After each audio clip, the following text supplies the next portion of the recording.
அஸ்ஸலாமு அலைக்கும் and hi friends, welcome to MBM சமையல். இன்றைக்கி வீடியோவில் சாக்லேட் பனானா கேக் எப்படி செய்கிறதுன்னு பார்க்கலாமா?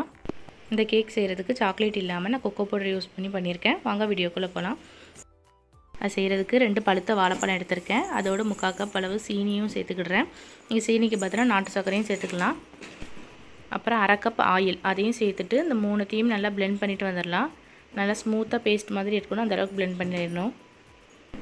இப்போ நல்லா பேஸ்ட் மாதிரி அரைச்சாச்சு. இதை நான் வேறு ஒரு பவுலுக்கு மாற்றிக்கிடுறேன். எப்போவுமே நம்ம கேக் செய்கிறதுக்கு பவுல் எடுக்கும்போது அது ஈரம் எதுவுமே இல்லாமல் பார்த்துக்கணும். ஈரம் இருந்துச்சு அப்படின்னா நம்மளுடைய கேக் வந்து நல்லா வேகாது.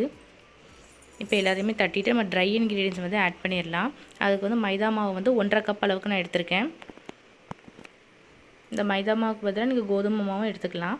இதோட 1 டீஸ்பூன் அளவுக்கு பேக்கிங் பவுடர், அப்புறம் 1/2 டீஸ்பூன் அளவுக்கு பேக்கிங் சோடா இதையும் போட்டுட்டு இந்த கேக்குக்கு வந்து முக்கியமான இன்க்ரீடியன்ட் வந்து கொக்கோ பவுடர். அது வந்து 1/3 கப் அளவுக்கு நான் எடுத்திருக்கேன். அதையும் இதோடு போட்டுக்கிறேன்.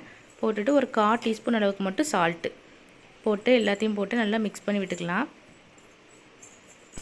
நம்ம மிக்ஸ் பண்ண நம்மளுடைய பேட்டர் வந்து கொஞ்சம் டைட் ஆகும். அந்த நேரத்தில் வந்து தண்ணி வந்து ஆட் பண்ணிக்கிறேன். ஒரு 1/2 கப் அளவுக்கு தண்ணி அதையும் இதோட ஆட் பண்ணிவிட்டு நல்லா மிக்ஸ் பண்ணி விட்டுக்கலாம். இதுக்கு பதிலாக பாலும் ஆட் பண்ணலாம். இப்போ நல்லா கலந்து விட்டுட்டு ஒரு ஸ்மூத் கன்சிஸ்டன்சிக்கு வரணும் இந்த மாதிரி.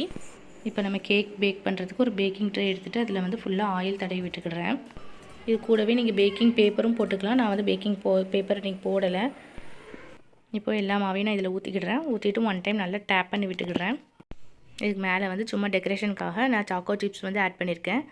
இது வந்து ஆப்ஷனல் தான், விருப்பம் இருந்தால் போட்டுக்கலாம், இல்லைனா வேணாம். நெக்ஸ்ட்டு இதை பேக் பண்ணுறதுக்கு ஒரு குக்கர் எடுத்துகிட்டு உள்ளே ஸ்டாண்ட் வச்சுட்டு இதை ப்ரீ ஹீட் பண்ணிக்கிடுறேன். ஒரு 10 மினிட்ஸ்க்கு வந்து ப்ரீ ஹீட் பண்ணிக்கலாம் மீடியம் ஹீட்டில் வச்சு. நெக்ஸ்ட் இதை ஓப்பன் பண்ணிவிட்டு உள்ளே வந்து கேக் பேட்டரை வச்சுக்கிடுறேன்.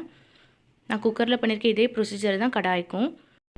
இப்போ மூடி வச்சுட்டு இதை வந்து ஒரு 35லேருந்து 40 மினிட்ஸ் வரைக்கும் பேக் பண்ணி எடுத்துக்கலாம். லோ ஹீட்டில் தான் வச்சுக்கணும். இதில் வந்து கேஸ்கட் விசில் எதுவும் போடலை. பாருங்கள், இப்போ 40 மினிட்ஸ்க்கு அப்புறம் ஓப்பன் பண்ணியிருக்கேன்.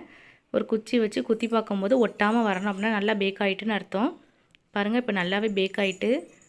இப்போ நல்லா ஆற விட்டுட்டு இதை நம்ம கட் பண்ணிடலாம்.